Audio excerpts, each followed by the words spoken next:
This does not mean you need to spend hours studying complex ideas. It means being intentional. It means choosing to learn what matters.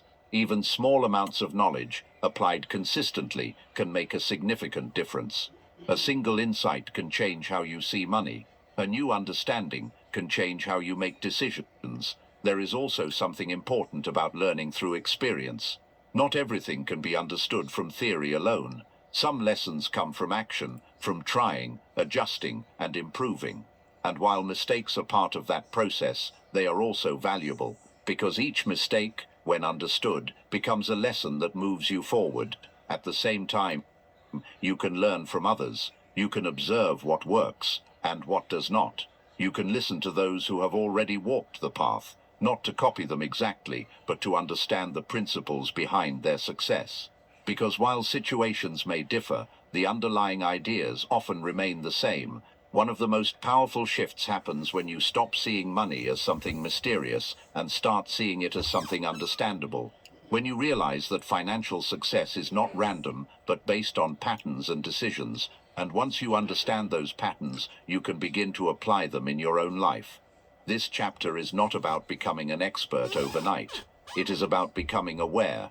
It is about recognizing that what you have learned so far may not be enough, and that you have the ability to learn more, because in the game of money, knowledge is not just helpful, it is essential. The more you understand, the more control you have, the more you learn, the better your decisions become, and over time, that knowledge compounds, just like money does, because what school did not teach you, you can still learn. And once you do, you begin to see the game with new clarity and play it with new confidence.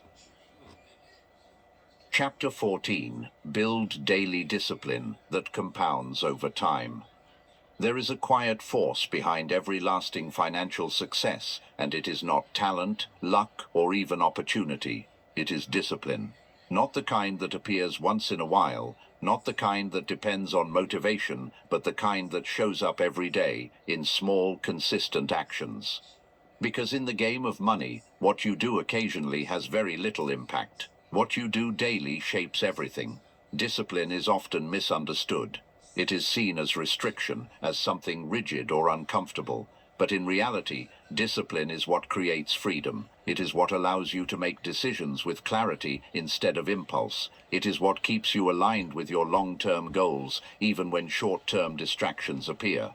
And over time, it becomes less about effort and more about identity, something you simply do without questioning. Think about how habits are formed. A single action does not define you, but repeated actions do. When you consistently make intentional financial decisions, no matter how small, they begin to build a pattern, and that pattern becomes your default. You no longer need to force yourself to act wisely. It becomes natural.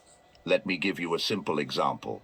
Imagine someone who decides to review their finances regularly, even if it's just for a few minutes. At first, it may feel unnecessary, it may even feel repetitive, but over time, that simple habit creates awareness. It keeps them connected to their financial situation, it prevents small issues from becoming larger problems, and gradually, it builds confidence. Now compare that with someone who only pays attention to their finances when something goes wrong. Their approach is reactive. They respond to problems instead of preventing them, and because of that, they often feel uncertain and unprepared. The difference between these two approaches is not intelligence or effort, it is consistency.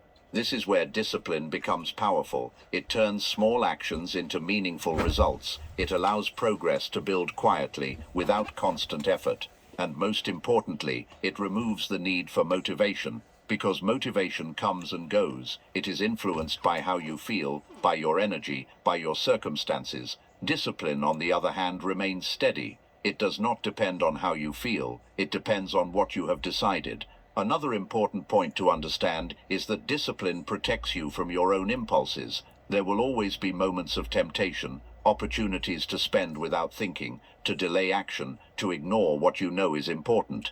In those moments, discipline acts as a guide. It reminds you of your direction. It helps you stay aligned with your goals, even when it would be easier to drift. This does not mean you will always be perfect.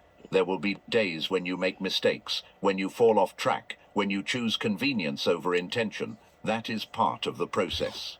Discipline is not about never making mistakes. It is about returning to your habits quickly. It is about not allowing one decision to become a pattern. Think of discipline as something that compounds, just like money. Each consistent action adds to the last. Each small decision builds on the previous one. And over time, the results begin to grow. Not suddenly, not dramatically, but steadily. And that steady growth is what creates lasting change. There is also a sense of stability that comes with discipline. When your actions are consistent, your results become more predictable. You are not constantly reacting to change, you are guiding it. And that sense of control reduces stress. It allows you to focus on growth instead of recovery. Another key idea is that discipline simplifies your life. When you have clear habits, you do not need to make as many decisions. You do not need to question every action. You already know what to do, and that clarity frees up your energy for more important choices. At first, building discipline may feel challenging. It requires awareness, it requires effort, but